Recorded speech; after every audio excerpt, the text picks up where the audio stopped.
Hi everybody, I'm Trish Christ. In this episode of Our Nashville, NECAT and our super crew of teenagers spend some time with Tennessee Women's Theater Project. Founder and artistic director Mariana Clark and her team are going to show and tell us all the cool things they do in our community. Are you ready, Mariana? Yes. You ready, super crew? Yes. Let's make the show.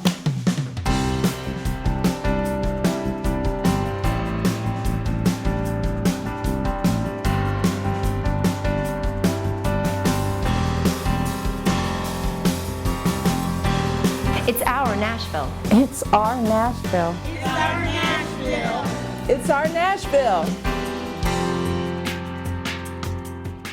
We all know how to talk about our organization during meetings, but what about the chance encounter of a lifetime? You never know who may share your next elevator, notice your logo on a notebook or a tote bag, and ask what you do. What's the clearest, most persuasive thing you can say in a short elevator ride? If theater holds a mirror up to nature, why are there not as many women's reflections in that mirror as I see around me? Tennessee Women's Theater Project exists to provide a more gender equitable view of the world because 51% of the population is female.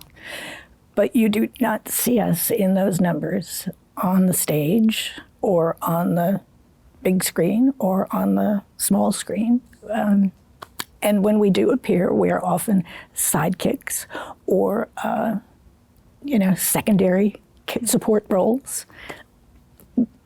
My world doesn't look like that. And so I wanted to bring, like I said, a more realistic view of the world to tell stories of the human condition in the female voice, because we're not just mothers and wives and teachers and helpers. We drive the story at least 50% of the time. I will confess to you, and I think we've chatted about this over the last 15 years or so. Even though I've been in theater my whole life, I did not notice that. And I can't be the only one. So it's important that we're here to sort of explain some situations to the world. Yeah, I was talking to one of our actors early on. She was one of the first people we cast in one of the third or fourth show that we did. And she said, well, why? And I explained to her. And I said, did you ever wonder why you're not cast a lot? It's because there are not a lot of roles for women. If I come back in some other life, I want to be an actor, but I think I might have to be a man, because you can be half as talented and work twice as much because there are more roles. There are more roles for men than there are for women.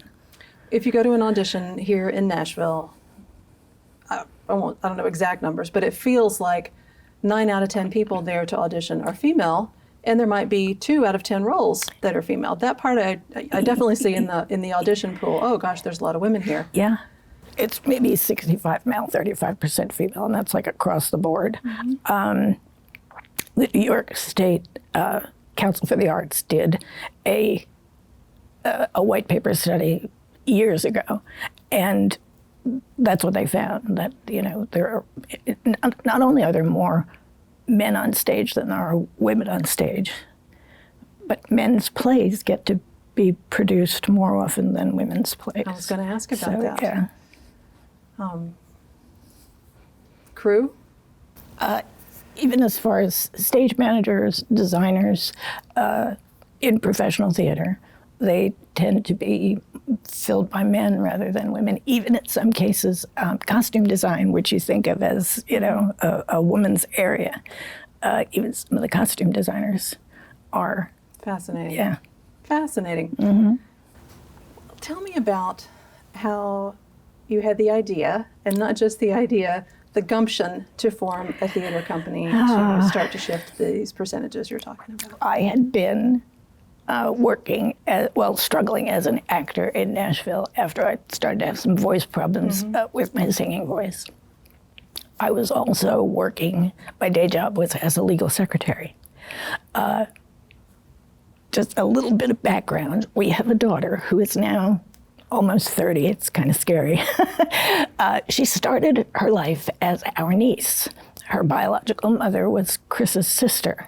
And Chris's sister was killed in a car accident when Kate was just past her 6th birthday. But about a year after she came to live with us, she came with me to an audition. And it was one of those auditions where there was a role for 1 woman, 5 men, and about 3 men and 20 women showed up for the audition.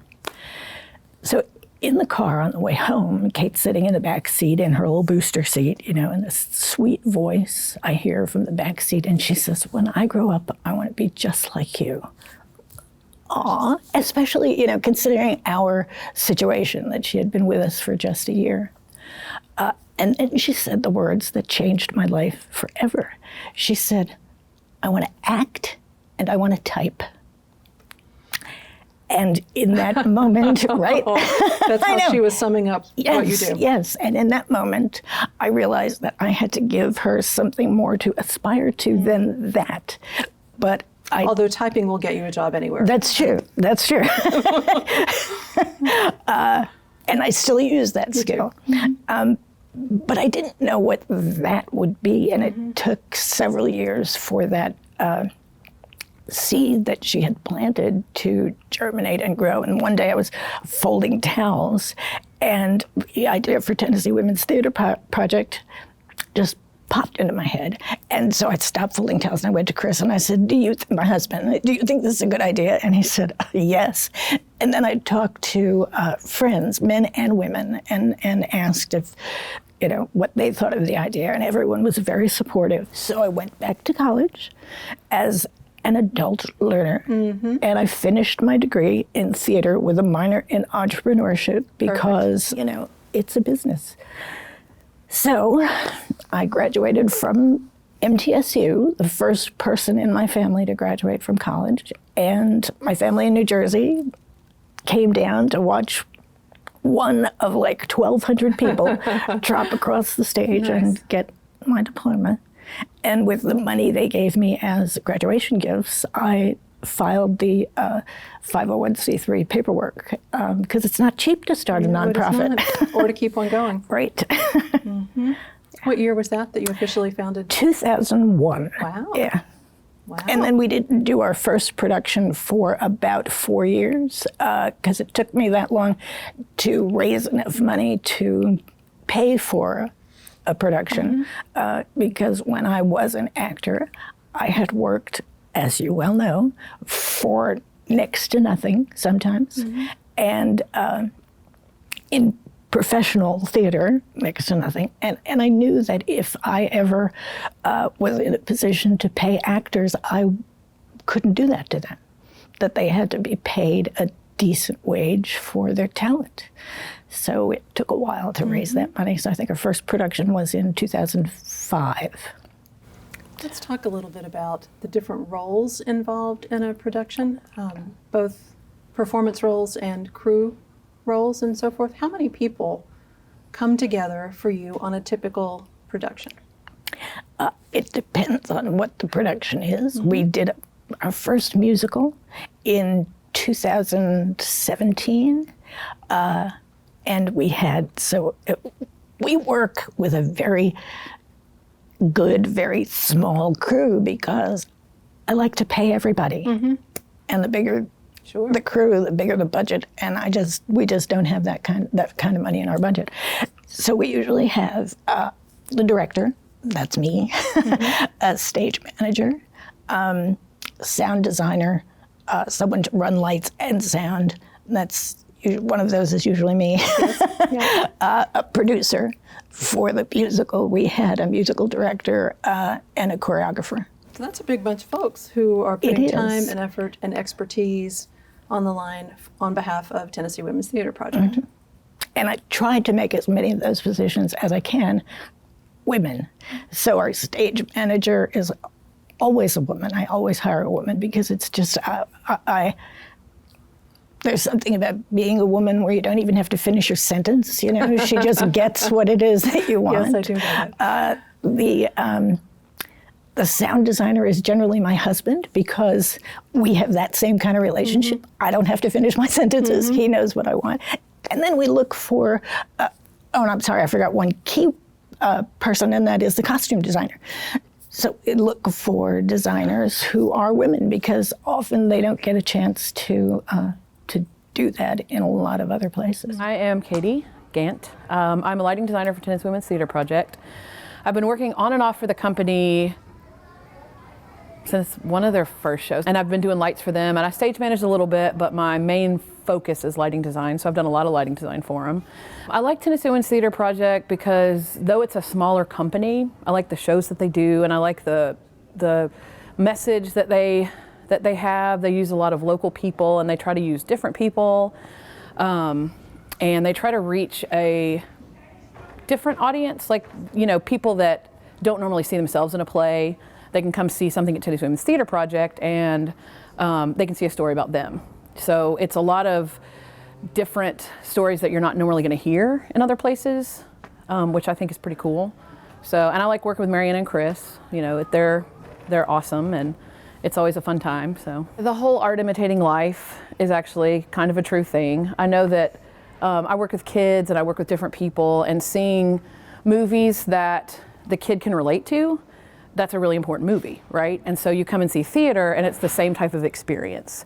You come and see theater, and you see someone on stage, and you're like, whoa, okay, I understand something about myself, or I see myself in them, or you say, I had no idea that this was a thing. You know, I watched this movie, or I watched this play, especially when you come see live theater. You watch the play, and you're in the room with the people, with the emotions in front of you. You can really learn a lot about yourself and a lot about everything around you. My name is Alexis Levon, and I'm the stage manager for Tennessee Women's Theater Project. A stage manager is, I always like to say, it's the hub of the wheel. You have a wheel and you have different spokes. So the stage manager is the center of the wheel. And basically what we do is we connect all of the departments. We're the right hand to the director, and we just make sure that from the actors to the props mistress to the costume to technical with lighting and sound, we just make sure everybody has what they need and that everything flows, so that the production, whether it's a play or a musical, goes off without a hitch and very seamless, and we just execute everybody's vision and make sure everybody stays on task. I like the mission. I like anything that puts women in the forefront, because we know this is a male-dominated industry with film and theater, and so anything where women we can take the lead on is great for me, and I will fully 100% support it. Not saying we can't work for men too, but you know, girl power always rocks. And like I say, I really love their mission statement. Mariana has a knack for finding stories that you probably have not heard of. And so just executing and putting us to screen is just awesome, because, you know, they're stories that we don't normally know about. You know, the thing about Nashville and theater is that they tend to do the classics a lot, and that's great. But I always like to see new work, because it's so much. Classics are great, but we always need to infuse that with some new work and just, you know, things that make people think. And that's what I love about her project so much, is that they actually make you think. So theater matters because, especially in the world that we're living in, art matters, you know. It's just a way to give a voice to the voiceless. It's a way to get people, everybody kind of thinks that it's for extroverts, but honestly it's for introverts too. You know, it's for, I think that as far as the skills with our kids, it gives them the opportunity to be able public speaking, to be comfortable in front of large audiences and groups, to interact and be able to communicate with your body and your heart and your mind. And just the interaction and those skills, especially if we teach them at such a young age, they use this going forward as adults. I mean, I was in theater, and I can tell you right now, going on job interviews and just talking to people and engaging and interacting, all those skills you learn in your drama camp, you actually use as an adult. And math, you do too, science sometimes, history, and, you know, but art, you use it every day, you know, and just that bridge of bringing people that you probably wouldn't put them together, you know. I love the idea of the high school jock hanging out with the nerds, you know what I mean? And when you put them all in the theater, it does not matter what your popularity status is. You all are on the same plane, and you have to learn. And it just, it takes away all those labels and just makes it one big family. And we need that. We need that in art. How do you choose which shows to do? How many do you get to pick a year, for example? We do 4 productions a year. We do 2 plays. And in the last several years, we've done a special Christmas show, and that's the same one every year. And then we do a festival of work created by women. That's women's work, and we do that. We used to do it in the spring, now we do it in the fall, in September. So I read plays, and you might think that if it has a large female cast or a predominantly female cast, that it would be perfect for us. But for some reason, they don't always work out. I mean, they always have to have, the shows we produce always have to have at least as many women as men. More is fine. Sure. So I read things, and then it sounds weird to say, but the plays I produce are all plays that speak to me in some way that I can't just put aside and leave it. They keep pestering my brain, read me again, think about producing me. And the ones that I produce are the ones that, as I'm reading them, I can see them. I can see what they're going to look like on stage. So Yes. Women's work, I know, is very popular, and I think there's a clever little wordplay in what you have named women's work. My dad's in his 90s, and if my dad were to use the phrase women's work, it would mean something completely different. Exactly. Yeah. Yes, it would be a little Yeah. derogatory. Yeah. He would be joking, Yeah. but he would mean laundry or Right. making him a meal or something Right, like right. that. But that's not what you mean by women's work. No, women's work came out of, it's like I have this little muse that speaks to me sometimes, and she comes to me at moments with Tennessee Women's Theater Project, at moments when I really need a good idea. About 10 years ago, one morning, I bent over the sink to wash my face, and my leg just exploded in pain. I had a trip to the hospital in an ambulance. Oh my gosh. I spent 10 weeks on the couch because I couldn't make it up the stairs. I was using a walker. And this was we were right in the middle of doing a very popular show of ours, Nickel and Dimed. It was one of our best attended shows. And we had something planned for the spring, but I knew that, as the weeks wore on, I was not going to be able to direct a show. I just wasn't going to have the stamina for it. So I sent out an email to just everybody I knew that said, this is what's going on. I think I got that email. You may have. Does anybody have anything they would like to put on the stage? And I got a flood of stuff, and I read through it and picked what would work, and not everything was going to work for the stage. So, and that was the first year that we did it. We filled up 11 nights with 11 different evenings of entertainments. We had music and poetry and plays, and what else did we have? We had dance. We had a whole night of dance. That's become one of our most popular nights of women's work. We had some visual art in the lobby, and that was the first year that we did it. And I thought, well, this is going to be an annual event, and it's great. Every year we get different stuff, and I love it. You use a phrase that now is dear to me, but I remember the first time I ever heard this term was when I was in college in a literature class, and the teacher said something about the human condition, and I thought, what on earth is the human condition? Are we talking about like the plague, or is it some? I had no, as a young person, I had no concept of what that might possibly mean, and now that's the kind of plays I want to see, that I want to act in, books that I want to read. They are about this nebulous concept of the human condition. What is that? What does that mean, the human condition? Nebulous, yes, first. A lot of things can fall under that umbrella.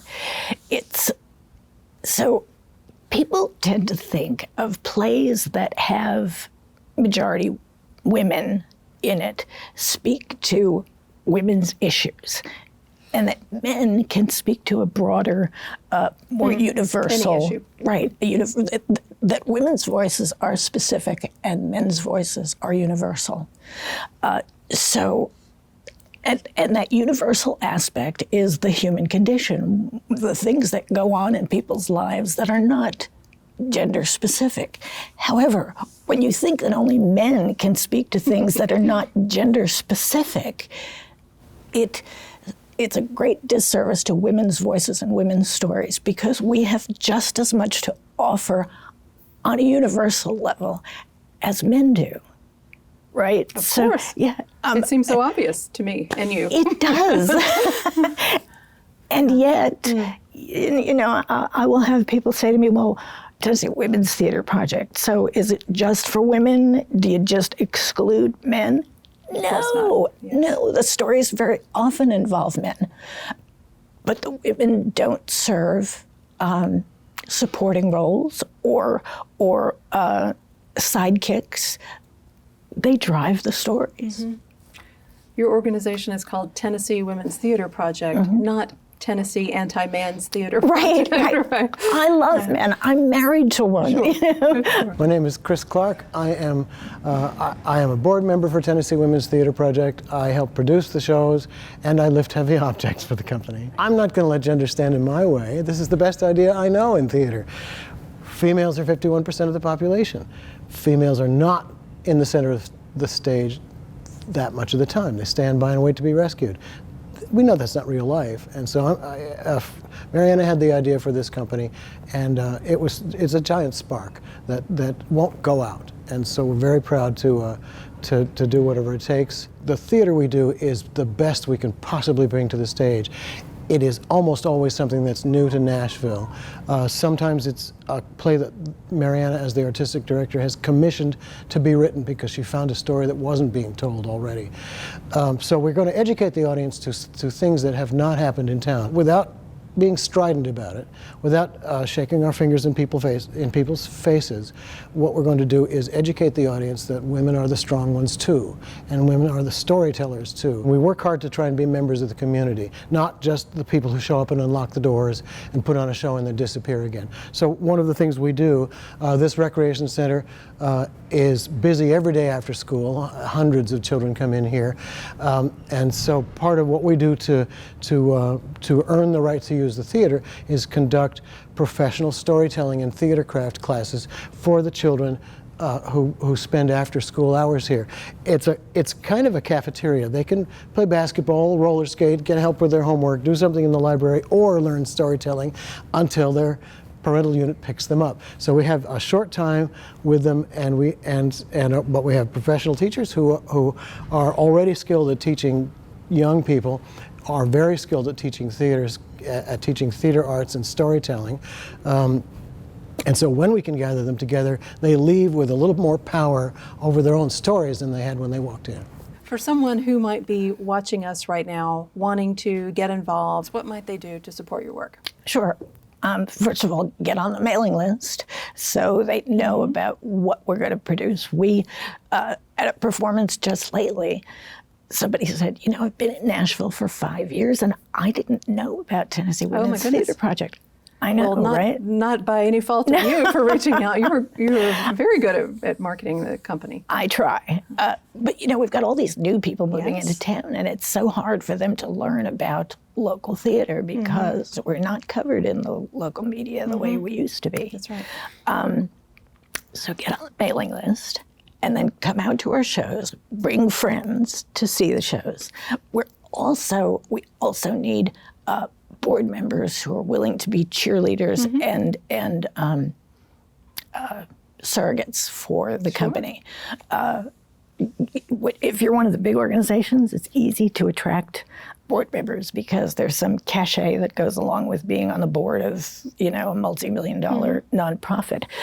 We have no cachet to offer, but we will offer you a good experience and work that means something.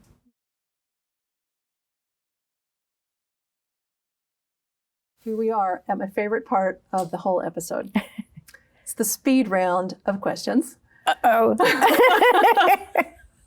Just like we might play in theater, just like we might have played when we were kids, where I ask you a question and literally the first answer that comes to your mind let it fly, and we'll jump on to the next one. That could be dangerous. It could be dangerous with you. I'm excited about that. Okay. All right, you ready? Yeah, I think so. Speed round with Mariana Clark. Which of the following iconic female stage characters was created by a female? Martha from Who's Afraid of Virginia Woolf, Sally Bowles from Cabaret, or Lady Macbeth from Macbeth? Is this a trick question? Maybe. None. None. None, yes. Yeah. Name an iconic female character who was created by a woman.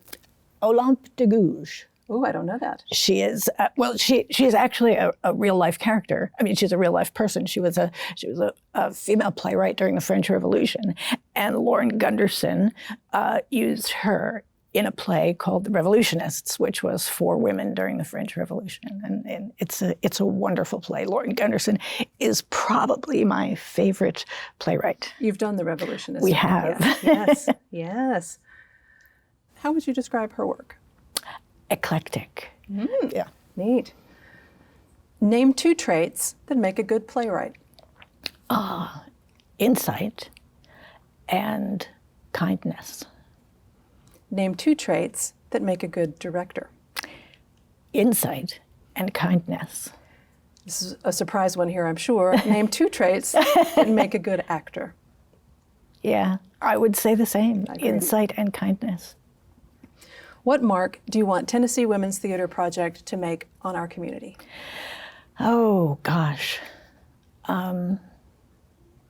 Speed, you say. I would like the company to be remembered for opening doors for women, whether it's in, the general life of people or whether it's in the life of the theater.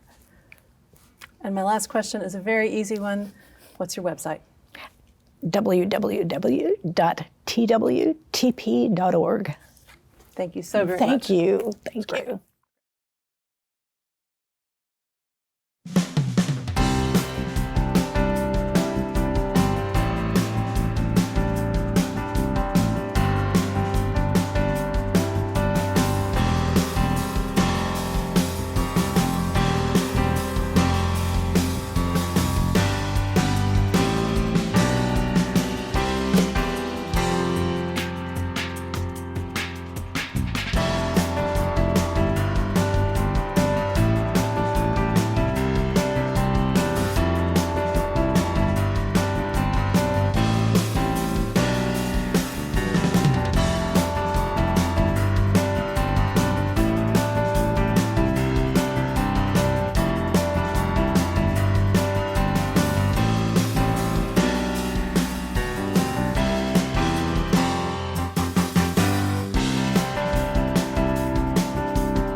It's our Nashville.